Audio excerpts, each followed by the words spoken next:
Hello everyone, আশা করি সবাই ভালো আছেন। আমিও ভালো আছি। আসলে কি অনেকে আমাকে মেসেজ করে যে ভাই মালয়েশিয়ার কি অবস্থা, মালয়েশিয়ার কি ভিসা দেখতেছি অলরেডি সরকারে ঘোষণা দিয়েছে যে মালয়েশিয়ার ভিসা অলরেডি খুলে গেছে।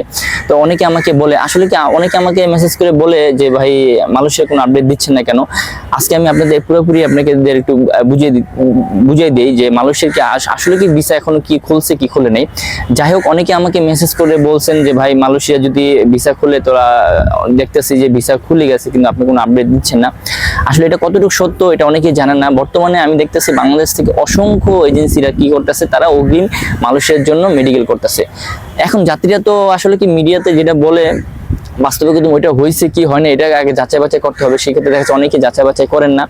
আসলে কি মালয়েশিয়া সরকারের যে ঘোষণা দিয়েছে যে বাংলাদেশ মানে তারা 25 লাখ লোক নিবে, সেই 25 লাখের ভিতরে আমাদের বাংলাদেশ থেকে কত হাজার নিবে সেটা কিন্তু এখনো তারা পুরোপুরি অনুমোদন দেয় নাই। তো সেই ক্ষেত্রে দেখা যাচ্ছে এখনো বলতে পারতেছে না যে বাংলাদেশ থেকে আসলে কি লোক নিবে কি নিবে না।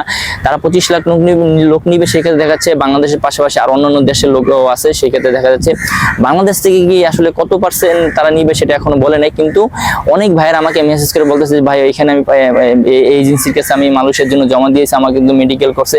আসলে আমি সবাইকে আপনাদের বলবো যে যাই হোক, যারা মালয়েশিয়া যাবেন বর্তমানে দেখা যাচ্ছে মালয়েশিয়ার ভিসা এখন পুরোপুরি খুলে নেয়। যদি খুলে দেখা যাচ্ছে যে আমি নিজেও মালয়েশিয়ায় কাজ করতে পারবো, কেননা দেখা যাচ্ছে আমাদের যে লাইসেন্স করা, আমাদের যে রিক্রুটিং এজেন্সি লাইসেন্স করা, সেটা আমাদের সিন্ডিকেটের ভিতরে আমরা 10 নম্বর আছে মালয়েশিয়ার ক্ষেত্রে। দেখা যাচ্ছে আমরা কেন 10 নম্বর আছে, আমরা ভালো কাজ করতেছি দেখি তো আমাদের লাইসেন্স 10 নম্বর আছে।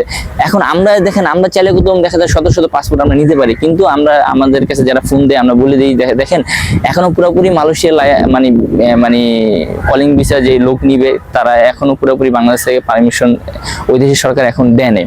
যদি দেয় তাহলে দেখা যাচ্ছে আমরা সবার আগে জানতে পারবো, দেখা যাচ্ছে আমরাও মালয়েশিয়ার লোক পাঠাতে পারবো। কিন্তু অনেক এজেন্সিরা দেখেছি পাসপোর্ট নিয়ে তাদের কাছ থেকে কি করতেছে মেডিকেল করাইতেছে, মেডিকেল করার পরে দেখা যাচ্ছে যে 15,000 20,000 টাকা অগ্রিম নিয়ে দেখা যাচ্ছে 2 মাস 3 মাস 4 মাস 5 মাস ঘুরাইতেছে। ঘোরানোর পর দেখা যাচ্ছে সেগুলো পরবর্তী দেখা যাচ্ছে ভিসা করতে পারতেছে না। সেক্ষেত্রে দেখা যাচ্ছে লোকেদের বড় ধরনের একটা লস হইতেছে।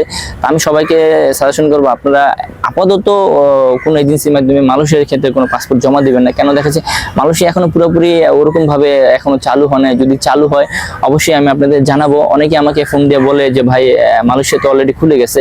আসলে কি মালয়েশিয়া এখনো খুলে নেই। সরকারের যেহেতু ওই দেশের সরকার যেহেতু ঘোষণা দিয়েছে তারা লোক নিবে, কিন্তু এটা এখনো পুরোপুরি মানে কার্যক্রম হয় নাই। যদি হয় তাহলে অবশ্যই জানতে পারবেন। তো দেখতে মানে অনেকেই আমাকে বলে যে ভাই মালয়েশিয়া তো দেখা যাচ্ছে বলে যে 1 মাসে 2 মাসে তো দেখলাম লোক গেছে। আসলে কি ওই লোকগুলা কিন্তু বেশিরভাগ লোক মালয়েশিয়া যাচ্ছে টুরিস্টে যাওয়ার পরে দেখা যাচ্ছে যে ওখানে যাওয়ার পরে দেখা যাচ্ছে বাংলাদেশে ব্যাক করে না, সেগুলো ওখানে কাজ করে।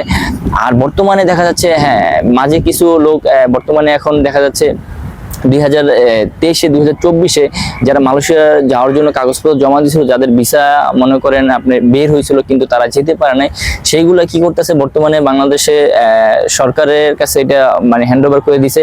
যেটা হচ্ছে আমাদের বাংলাদেশের বুয়েসেল রিক্রুটিং এজেন্সি, এটা হচ্ছে আমাদের সরকারি এজেন্সি। দেখা যাচ্ছে তাদের কাছে রিকভার করে দিছে। তারা কি করতেছে যাদের যাদের নাম লিস্টে আসছে তাদেরকে মেসেজ দিয়ে বলতেছে যে আপনার নাম লিস্টে আসছে, আপনাদের কাগজপত্র আমাদের এখানে আসে জমা দিয়ে দেন। সেটা হচ্ছে বুয়েসেলের মাধ্যমে মানে পুরোপুরি সরকারি মাধ্যমে তারা যাচ্ছে। এখন অনেক এজেন্সি আপনাদের বলবে যে আমরাও তো পাঠাচ্ছি, কিন্তু আসলে কি তাদের কথা এখন আপনারা বিশ্বাস করবেন না, কেননা পুরোপুরি মালয়েশিয়া ভাবে ওইভাবে খুলে নেই। এখন যেগুলা ধরেন যাচ্ছে সেগুলো হচ্ছে 2023 2024 যেই লোকগুলা ভিসা হয়েছিল যারা যেতে পারেনি তারাই যাচ্ছে। সেই ক্ষেত্রে দেখা যাচ্ছে সরকারি ভাবে যাচ্ছে। আসলে কি সরকারি ভাবে যাওয়াটা কিন্তু এটা এত ইজি না, এটা খুবই কঠিন। কেননা দেখা যাচ্ছে সরকারি যেই ফাইলগুলো প্রসেসিং হয় সেক্ষেত্রে দেখা যাচ্ছে দীর্ঘ সময় লাগে। এই সময়ের কারণে দেখা যাচ্ছে যে আপনার একটা এজেন্সিতে যদি যান দেখা যায় 3 মাস 4 মাস 5 মাসে চলে যেতে পারে, কিন্তু সরকারি ক্ষেত্রে দেখা যাচ্ছে অনেকটা সময় বেশি লাগে। যাই হোক, যাদের নাম আসছে আপনারা ধৈর্যশীল ধরে বসে থাকেন, অপেক্ষা করেন। যেহেতু বুয়েসেলের কাছে দিচ্ছে আপনারা আগে পরে সবাই যেতে পারবেন যাদের নাম আসছে। আর যাদের নাম এখনো আসে নাই আশা করি নেক্সটে তাদের নামও চলে আসবে। অনেকেই দেখতেছি যে ভাই বলতেছে ভাই আমারও তো ভিসা হয়েছিল কিন্তু আমার তো এখন এই লিস্টে নাম আসে নাই। কিন্তু দেখেন আপনাদের লিস্টে নাম আসবে। এখন এই লিস্টগুলো আপাতত নিতেছে, দেখা যাচ্ছে এই লিস্টগুলো শেষ হয়ে গেলে দেখা যায় পরবর্তী আবার লিস্টগুলো দিবে। কিন্তু নতুন করে তারা কিন্তু কোনো কলিং ভিসা লোক নিচ্ছে না। অনেক এজেন্সি আপনাকে বলবে যে ভাই আমাদের কাছে জমা দেন, আমরা আপনাকে 2 মাস 3 মাসে পাঠিয়ে দিতে পারবো, কিন্তু এগুলো আসলে কোনোটাই সত্য না, সম্পূর্ণ মিথ্যা কথা। যাই হোক, সবাই ভালো থাকবেন। এই ভিডিওটা এক ভাই আমাকে সাজেশন করছিল করার জন্য, তার অনুরোধ এই ভিডিওটা করানো। আর যদি আমার ভিডিওটা ভালো লাগে অবশ্যই আমার ইউটিউব চ্যানেল সাবস্ক্রাইব করুন, আমার ফেসবুক পেজে আমাকে ফলো করবেন। আর আপনারা কোন ধরনের ভিডিও চাচ্ছেন আমাকে বলবেন, আমি চেষ্টা করবো ওইসব ধরনের ভিডিও আপলোড করার জন্য।